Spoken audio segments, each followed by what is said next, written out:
Question number 4. கீழ்காணும் தகவலை அறிவியல் குறியீட்டில் எழுதுக.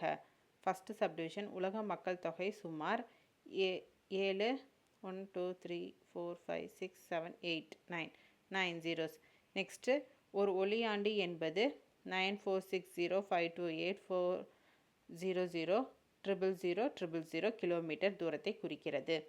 நெக்ஸ்ட் ஒரு எலக்ட்ரானின் நிறை 0.00 something and 0.1093822 கிலோகிராம் அப்படின்னு சொல்லியிருக்காங்க.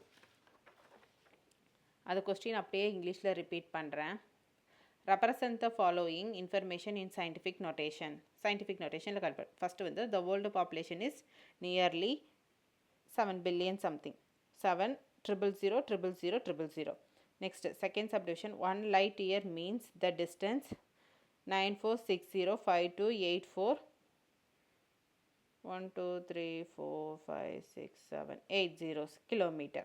Next third mass of an electron is 0.0000 something 910 kilogram அப்படின்னு சொல்லியிருக்காங்க. ஸோ இதை வந்து நம்ம சயின்டிஃபிக் நோட்டேஷனில் மாற்றணும். ஃபஸ்ட்டு என்ன 7 இருக்குது. ஸோ வந்து இது வந்து ஃபார்வேர்டாக தான் மூவ் ஆகுது. அப்போ 7.0 போட்டுட்டு எவ்வளோ ஜீரோஸ் இருக்குது? 1 2 3 4 5 6 7 8 9 இருக்குது. ஸோ 10^9. ஸோ 7.0 into 10^9 தான் இதோட சயின்டிஃபிக் நோட்டேஷன் ஆன்சர். நெக்ஸ்ட்டு இங்கே 9 தான் இருக்குது. ஸோ ஃபார்வேர்டாக தான் மூவ் ஆகுது. 9.4605284 எழுதிட்டு ரிமைனிங் இருக்கிறது நம்மளது தான். ஆனால் கவுண்ட் வந்து இதே எடுத்துக்கணும். 1 2 3 4 5 6 7 8 9 10 11 12 13 14 15. So 10^15 kilometre. அவங்க கிலோமீட்டர் ஏதாவது மென்ஷன் பண்ணியிருந்தாங்கன்னா கண்டிப்பாக தான். ஸோ கிலோமீட்டர் 10^15 இதுதான் இதுக்குரிய ஆன்சர். நெக்ஸ்ட் 9.109328. ஸோ 9 பாயிண்ட் இங்கே இருக்குது. 9.10 இந்த நம்பர்ஸ் எல்லாம் நம்ம எழுதுகிறோம். ஆனால் நம்ம கவுண்ட் பண்ணும்போது இந்த ப்ரீவியஸாக இருக்கிறதெல்லாம் கவுண்ட் பண்ணோம். கவுண்ட் பண்ண என்ன வருது?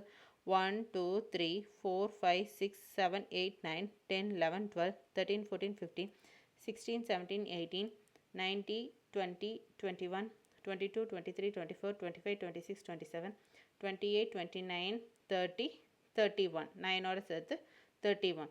ஸோ 31 இது வந்து பேக்வேர்டாக மூவ் ஆகுது. ஏன்னா முன்னாடி ஜீரோஸ் நிறையா இருக்குது. ஸோ மைனஸ்னு நம்ம மென்ஷன் பண்ணணும்.